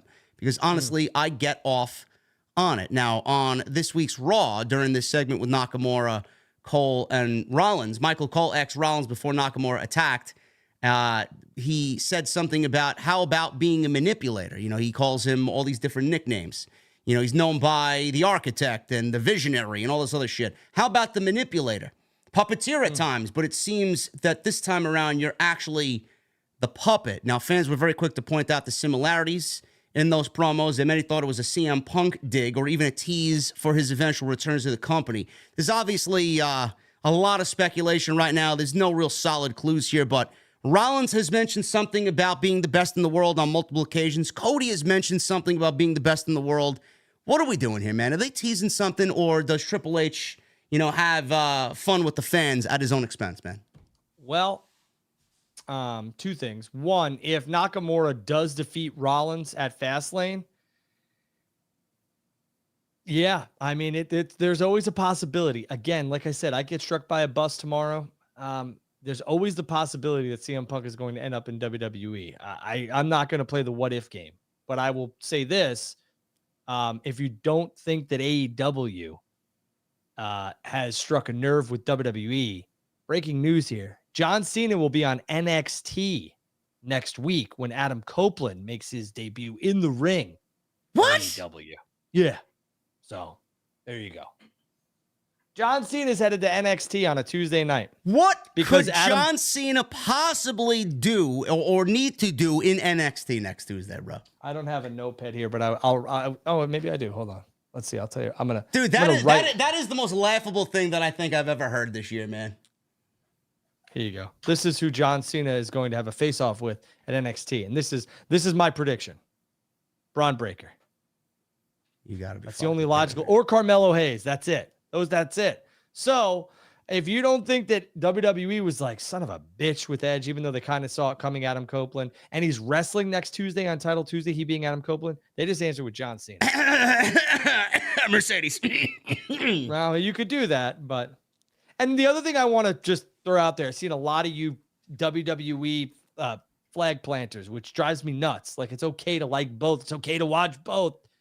God, no, somebody don't strike me down because AEW and WWE are both on my television screens at time. Please don't strike me down. You guys are making a big deal about next week's attendance. That building is small in Independence, Missouri, and they're only set up for 3,000. That's it. They shoot it well, AEW does, and that's it. WWE did it years ago. They did it a couple years ago, actually, when they couldn't draw worth shit in some of the buildings because the product was down. They're only set up for 3,000 people. So that the fact that they have 2,000 sold, I mean, it's not great, but it's not like the end of the world. It's not like they're giving out free tickets like WCW did. Stop it. Go get help.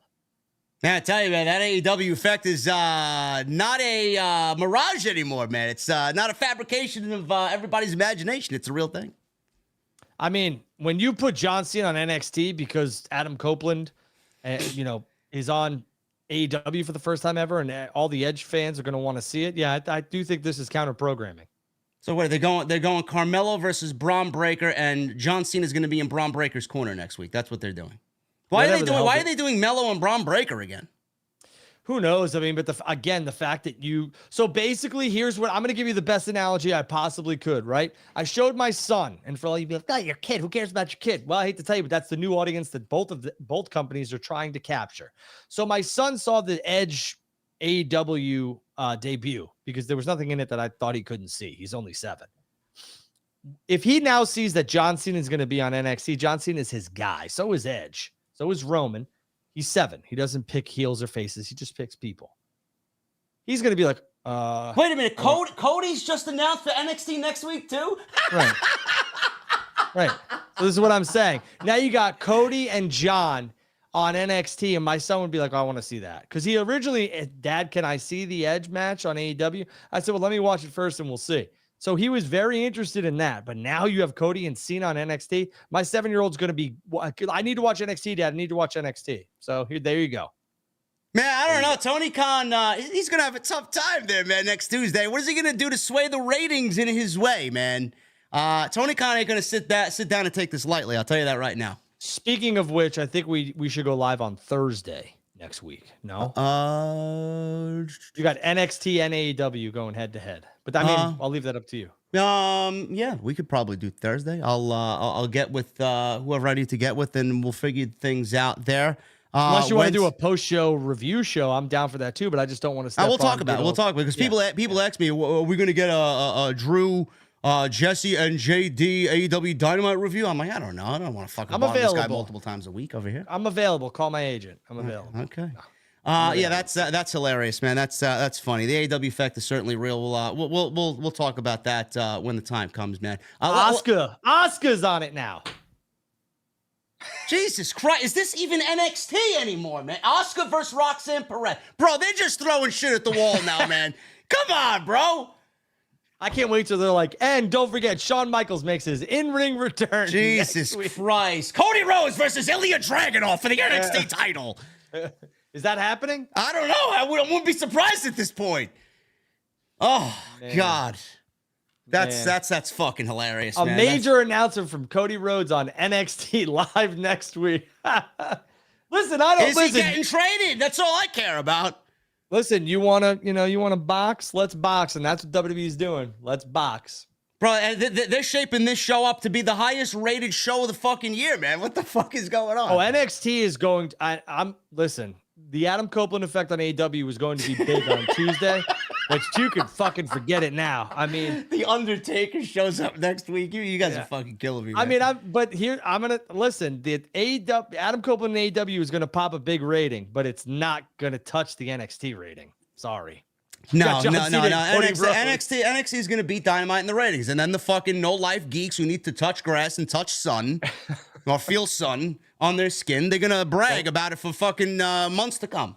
Don't touch the sun. No, don't touch the sun. Don't touch the sun. Sorry. Let's continue with the Fastlane stuff, man, after this humorous 10 minutes that we got here. Speaking of the women, we got... yes, I do believe Punk is coming back to the WWE. What that means for his image, that's another topic for a different day, but they all end up coming back, and I don't see Punk turning down the money that they're probably going to offer him. But that's my opinion there. Io, Charlotte, and Asuka, man, don't really give a shit. Charlotte is, once again, in a championship program. I feel like it's Asuka's turn to take the pin here. It's like a revolving door of triple threat matches here, man. This week, it's Asuka. I don't see Io losing that championship. Yeah. Remember when, I forget who it was, but somebody asked, do you think WWE is going to do Raw premium live events and SmackDown premium live events? So they basically did with Payback, besides one or two SmackDown matches. And this is the same thing. The SmackDown Women's World Championship, which I know that's not what it's called, was not defended on Payback. So it's getting defended at Fastlane. This is basically a SmackDown show with Nakamura and Rollins, and then the tag team titles with Cody and Jay. So that's what this is. Yeah. I don't see Io Sky's reign coming to an end. No, not yet anyway. I don't know who's going to take that title off of Io. I think it's going to be Charlotte at the end of all this anyway, because I do think that the match coming out of SmackDown is going to be Bianca and Charlotte at WrestleMania. I just don't see WWE passing that up for WrestleMania in Philadelphia. Speaking of the ladies, there is a rumor, Drew, that this is going to be the debut of Jade Cargill on Saturday night, that she will be at Fastlane. In what capacity, nobody knows, but apparently there was a report that she a brand is determined for her, and that will be Monday night. Okay, so let me get this straight. They are reporting that Jade will 1,000% be on the actual show. I will read this. This is according to Mike Johnson from PW Insider. Jade Cargill is slated to be at Fastlane on Saturday, October 7th. It is unclear if she will be on television. Fightful is working to learn more about the situation. Right. Fightful is going to cover that. And then PW Insider states that Cargill is tentatively scheduled to be at the Raw and SmackDown tapings as well, but it is unclear what brand she will be a part of. The early word is that she will be placed on Monday night. Okay. Well, first of all, I have the utmost respect for Mike Johnson. Very super nice guy. I will say this. Everything that I have been told is that Jade is going to do some main event stuff, not actual main event, like the show main event. And there maybe some dark matches and stuff like that. But if she's on Fastlane, hopefully it's a contract signing or maybe just like a little introduction or whatever. Maybe a sit down interview, but I have not heard that she's on the actual like Fastlane show. So good for Mike if he got the scoop. Do they fast track her and Rhea Ripley already? No, hell no. The fuck is she going to do there then? Becky, this is why I said, man, Becky, and having her slay a couple of NXT women to get to Becky and then get that match, that's the way you should do it. JD, who the hell are you trusting? Stratton just had the match of her life with Becky. That was one of the best matches I've seen male, female, whatever. Tiffany is headed to the main roster, Raw or SmackDown. You did not send Jade to NXT to have her run through some of these talents that you can't trust. I'm sorry, but they're not going to make her look good. They're not going to make her shine. Jade, and then everyone's going to be like, what a bust, all this other stuff. No, you need to protect your investment. No, no, and no. Jade, no in NXT, no. So who's she going to wrestle on the main roster? What are going to have Jade versus Natalia? Yeah, I mean, Jade versus Tegan Knox. Jade versus Nia Jax. Have a couple of wins there and then get to Rhea Ripley. Why can't she get her feet wet and just have some matches and then, just have a big day? Who did Kurt Angle debut against? I don't know. Who did they debut? Sean Stasiak, you assholes. Okay. Relax, everybody. Let him have some time. Damn. Let her have some time. Hopefully they give her the time, but that is the rumor there. What she's doing on Saturday night, I don't know, but they're shaping up Saturday to be a can't miss event. If that's the case, and the potential of Randy Orton maybe showing up and some shenanigans there, it should be a very newsworthy show. It was Sean Stasiak, by the way. I was right. So just like I was right with that. I did not believe you. No, I'm not saying you. It's just some jerk off in the chat. And then we got the LWO. Apparently, this is Rey Mysterio, Santos Escobar, and to be determined here, which will end up being Dragon Lee versus Bobby Lashley and the Street Profits, because Dragon Lee was showcased on Monday, losing to Dominic. He was showcased on Friday in the crowd. He wanted to jump the barricade when Austin Theory and what's his name, Grayson Waller, were beating down. Oh, no, it wasn't them. Who was it? The Street Profits came out, I think, and beat up the LWO. He wanted to jump in there and save the day. So it looks like Dragon Lee, bro, is getting ready for the main roster. I like this move, actually. I think he's more than ready to go. I think Dragon Lee had an incredible showing on 2 weeks ago's Raw. He's wrestling on Friday, by the way. He's wrestling Austin Theory. That's what I got mixed up with. Yeah, I mean, I'm ready for it. I think it's a good move. Dragon Lee, let's do it. Yeah. 6-man tag. I'm all for it. Monday Night Raw, a couple of news and notes here. We got Tommaso Ciampa and Gunther in the main event. It's so great to see the IC title in the main event. So great to see Ciampa get over with the casual audience. That's what they should be doing with him, and having him go out there and wrestle guys like Gunther. Gunther's incredible. We saw the return of Johnny Gargano, Johnny Gargano, and Tommaso Ciampa seemingly going to be a tag team. They could realistically build them up, have them take the titles off of Judgment Day when the time is right. I think that's a great pairing. I don't know why they waited all this time to bring back Johnny now in that spot, but as long as he's back on television, I can't complain. They desperately need to get him his old theme back, because whatever the fuck they got him coming out to is just awful. And I'm liking the focus on Tommaso Ciampa, man. What you think of that match, and what you think of Gargano's return? Well, I mean, they gave them a lot of time. I think they learned from their mistake with Gunther and Gable. Gunther and Ciampa had a fantastic match. Ciampa in a main event on Monday Night Raw, where it might not be everyone's cup of tea. I mean, I didn't think that would happen, so I'm very happy for him. Gargano's return is good, but realistically, all this does is set up a DIY reunion, so that's it for me. DIY, whatever the fuck they go by. Yeah, DIY. They got cut off by doing their finishing move. Kevin Dunn cut the camera at the end of the show last night. So, you could find it on their YouTube. They actually uploaded the entire clip. But Ciampa, greatest NXT champion of all time, black and gold era. I think if we have him anywhere close to what he did on NXT back in the day on Raw, I think that's a major win. And especially with Johnny Gargano. Gunther, man, I don't know what they're doing with Gunther. It looks like they got Gunther. Honestly, I don't know why they didn't do Gunther and Ciampa on the pay-per-view. There's more than enough time to do that on the pay-per-view without the 2 or 3 commercials in between. It looks like they got a weak show as far as matches. Not weak per quality of the matches, but it looks like they could absolutely add another match there. Don't know why they didn't do that at the pay-per-view. I have a bone to pick with you. What?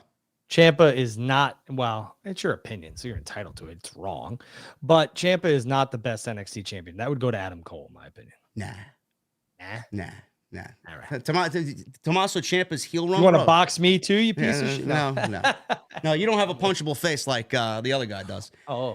He's probably watching, man. I better watch my mouth. What is he going to do? He's going to command clip the show and manipulate it the way that he did last week. Anyway. I don't know why they didn't do this match at the pay-per-view, man. Did you enjoy it on Monday? Is there a reason why they wanted to do it next week? They sped it up to this week, and then they're not doing it at the pay-per-view. I think less is more. Truthfully, I don't want a 9-match premium live event from WWE on a Saturday night. 6 to 7's that sweet spot. Realistically, could this match have happened at the PLE? Sure, at Fastlane, but how about a rematch on Monday Night Raw? Or maybe we're gonna get a tag match on Monday Night Raw. So I mean, realistically, I think this was just kind of like a launching pad for Champ and Gargano to get back together. That's it. Yeah, like it. Bronson Reed may be set up as the next as the next challenger for the champion Gunther. We may get that at Saudi. I think that's going to be a banger. Yeah, that could happen. Here's the deal, though, right? So let's just say Randy is scheduled to make a return at Fastlane, and you have him and Gargano. If this match, the Intercontinental Championship, took place at Fastlane, it's overkill. Nobody's going to remember Johnny helped, or everyone's going to be like, "Oh, well, Randy's back." Yeah, So there you go. And that's the reason you mentioned MJF not defending the championship, or something else. I think you brought up Edge kind of outshined everything on Sunday night. Right. I mean, let's just say Darby won that title, right? Which was the right call not to have that happen. Yeah. No one's going to remember that Darby's the new TNT champion and won the match in Seattle in his hometown. Everyone's going to be like, well, Edge, this and Edge that, Adam Copeland this, Adam Copeland that. So it was a smart move. It was great booking by Tony Khan. Yeah, they're going to add Satin versus JD next week on NXT too. They just didn't announce it yet. I'm there. All right, man. That's all I got on my end, man. What do you got? Anything else over there? Pieces of news, tidbits, or anything? What do you got? Nothing crazy. There was something I wanted to talk to you about.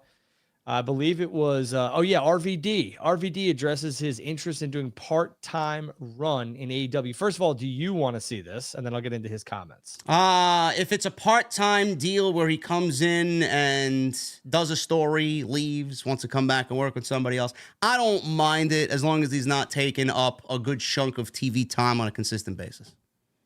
Okay, he said that he would possibly do it if it was, the right type of stuff. I do like what you said there. Like, I don't want him to be, taking away quality TV time. If the storyline fits, then it fits.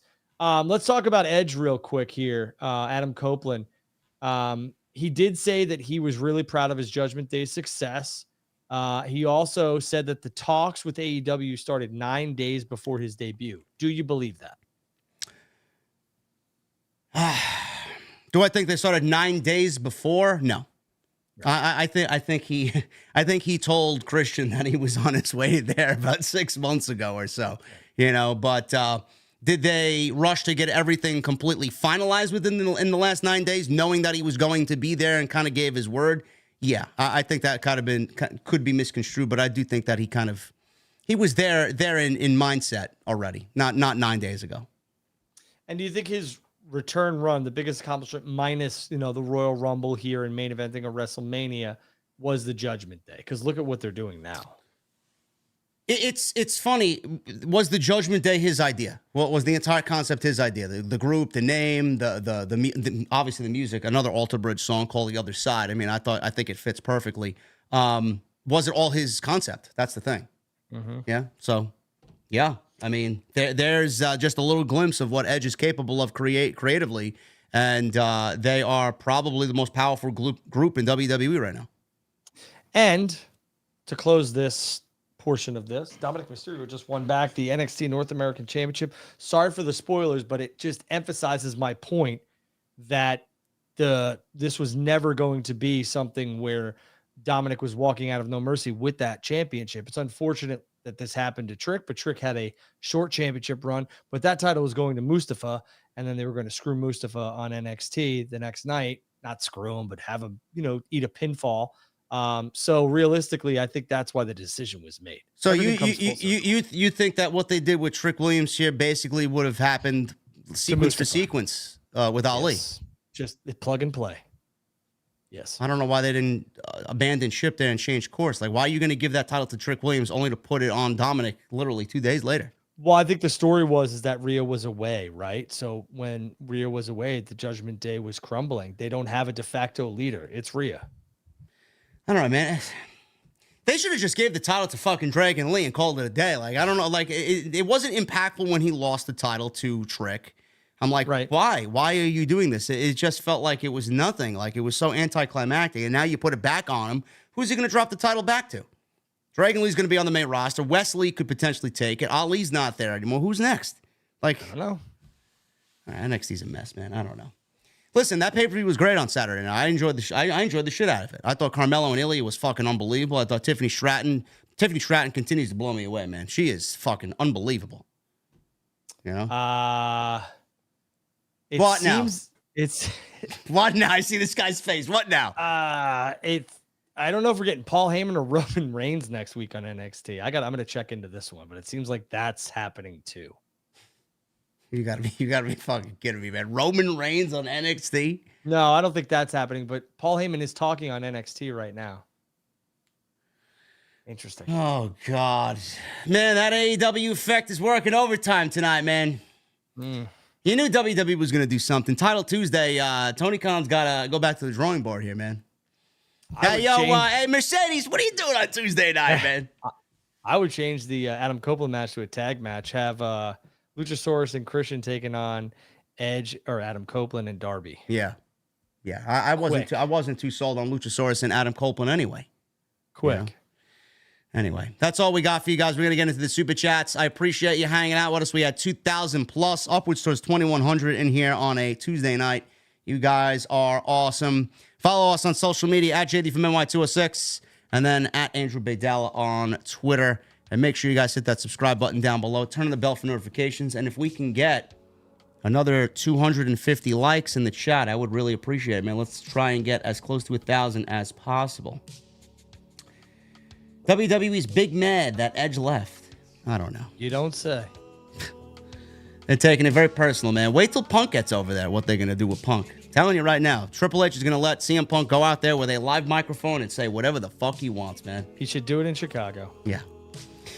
All right, man, let's start these super chats. $2 super chat by Lord J. Coyle. I can see this podcast in his studio someday. Yes, me too.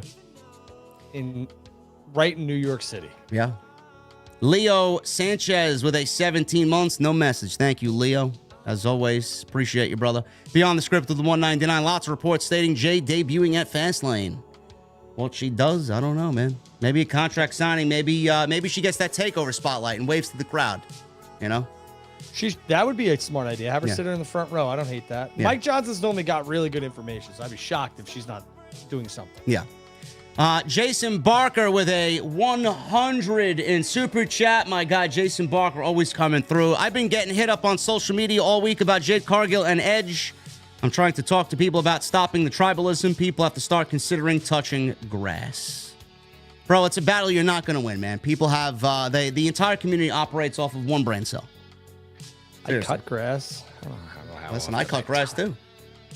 So, I don't know. Some people smoke it, some people touch it. Yeah, well, I don't know, man. You're not going to stop it, brother. No. Isaac Metalhead with a 6 months. I did not expect to see Edge join AEW, but now that it happened, I'm pumped. Also, something tells me he's going to turn on Sting Darby eventually. Well, yeah, I mean, I don't think that heel turn's coming right now, but I mean, I will say this. If you didn't expect Edge in AEW, where were you last Tuesday? I mean, I'm looking forward to the Nick Wayne thing, man. I want to see what Christian Cage does with Nick Wayne. That they got a lot of explanation to do there because, I mean, he wrestled Luchasaurus on the pre-show and then all of a sudden decided within the next 3 hours, yeah, I'm going to turn on Darby here. You know? Well, Brian Alvarez wrestled Nick Wayne's dad. I mean, I don't know, man. And then Christian buried him at the scrum. I felt so bad for Brian. You're going to hand out 5-star matches now? Chris Bell with the 17 months. Appreciate you, brother. Chris Bell says, best part of my Tuesday nights right here. What are you and Andrew's matches of the year so far? Well, I gave mine early, man. MJF and Bryan Danielson, 1 hour Iron Man match. I'd have to get back to you on that one. Off the top of my head. Oh, man. I will say that Cody and Roman match at WrestleMania 39 minus the interference was very, very good. Shit. That's a tough one. I know. Yeah. Bad Bunny and Damian Priest put on a hell of a match too, but I mean, I'm putting MJF and Bryan Danielson ahead of Bad Bunny and Damian Priest, so. A Thun with a 10. Edge gets to not only continue his career, but finish it on his terms. How that's being seen as anything other than an absolute win is blowing my mind. These marks are ridiculous.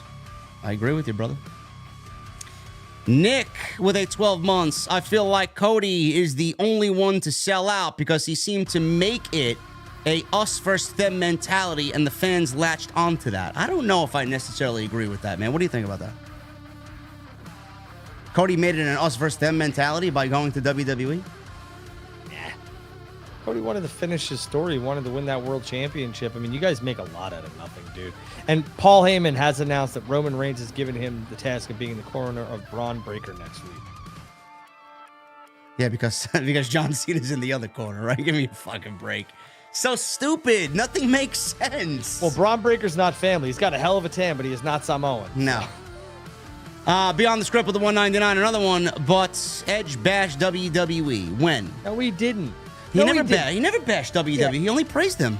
This, again, with this crap, you guys make mountains out of molehills. I mean, seriously, all Edge said is that he wanted to be full-time. They didn't have that for him. They wanted his appearance to be special, and he felt, free. Creatively, he could do more here. That is not a bash at WWE. Jose Perez with a 199. Which one of you is Mike and who's the Mad Dog? TNT for life. I would say that I'm probably the Mad Dog. Yeah. Edward Lou with a 999. During the scrum, Adam Copeland genuinely showed he cares about wrestling and the business and not just 3 letters. The tribalists should ask themselves, do you care about the business or just the 3 letters? Yep. Philip Newton with a 999 and a 499. The E-Drones on Twitter are not wrestling fans at all. They are two-faced people. I've seen a lot of people say some shit and then kind of revert back to saying something positive, man. So everybody got kind of called out on the Adam Copeland situation. Philip Newton also, Edge versus Kenny Omega. Now that would be a match to see. Absolutely. And you don't think Edge wants that? You don't think Kenny wants that? Yeah. Michelle with a 5. Darby is getting a big rub at working with 3 legends at once. And I wouldn't mind seeing Darby versus Bryan. And I was shocked Hook and OC didn't win the tag match. Man, I wanted the Guns to win the tag team match. Never mind Hook and Orange Cassidy. Me too. Scott Woodford with 7 months. Am I the only one not excited about Edge and AEW? Happy Tuesday, guys. You may be, brother. Everybody's excited about Edge if you got a fucking brain.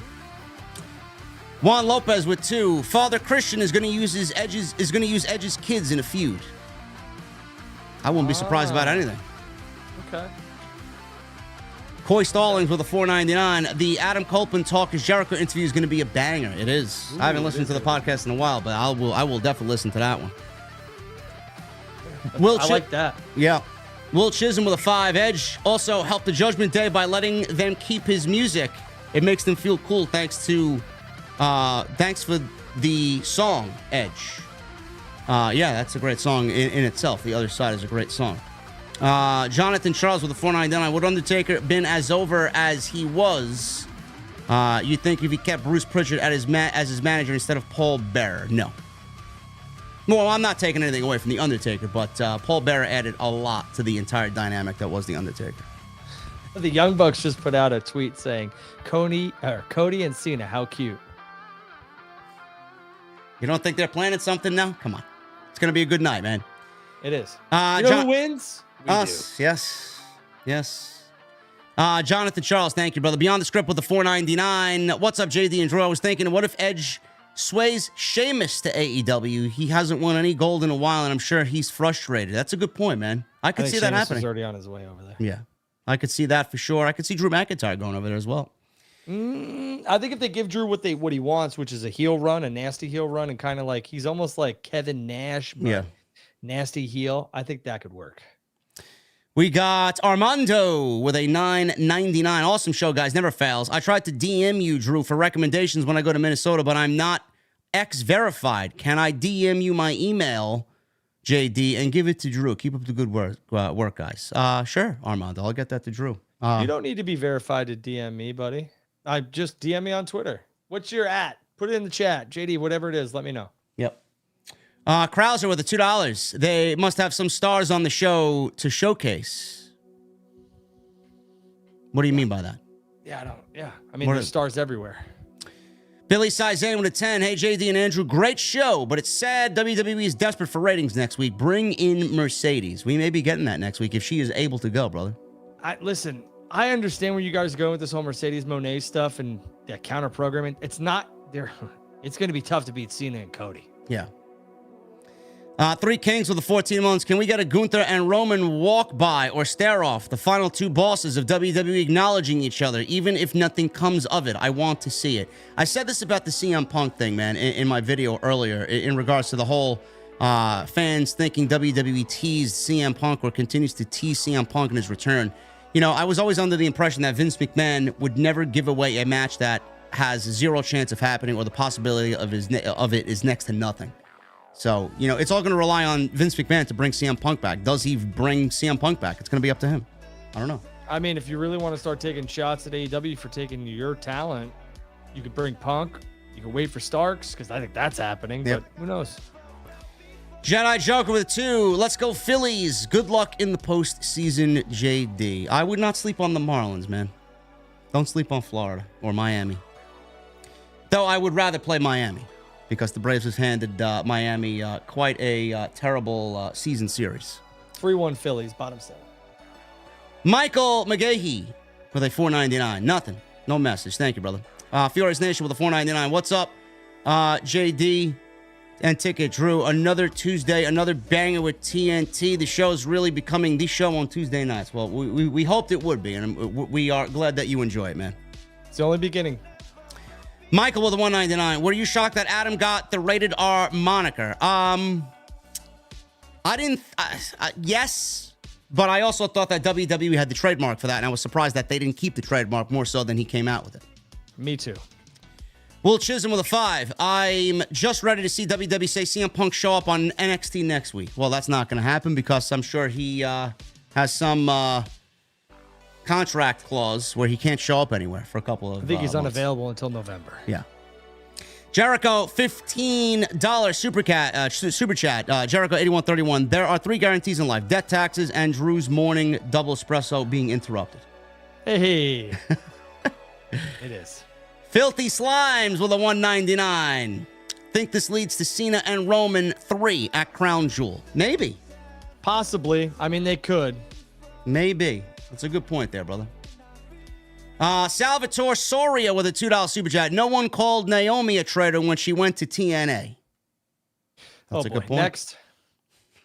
That's a good point, but we're going to move on from that one. Sue with a 5. JD and Drew, you guys are the best. Dialysis had me under the weather, but I'm back. Keep up the great work. Thank you, Sue. We really appreciate you being here, and hopefully you were entertained by the show tonight. Keep fighting, Sue. MGM balling with a $4.99. Nick Wayne explanation for turning will be Darby forgiving AR Fox. Not a good explanation for joining Christian, but turning on Darby kind of made sense. They got to give us something, as long as it's something. Fiore's Nation with a $9.99. What you guys said about Edge, I honestly couldn't have said it better, man. I'm not angry at all that he joined AEW. We as fans all win, whether it's WWE or AEW. Plus, I think Punk does return to the WWE. There you go. Yeah, man. Nobody's going to listen. We say what we say because we believe it, we feel it. If nobody agrees with it, they could go kick rocks. I don't care. Stack marbles on the freeway.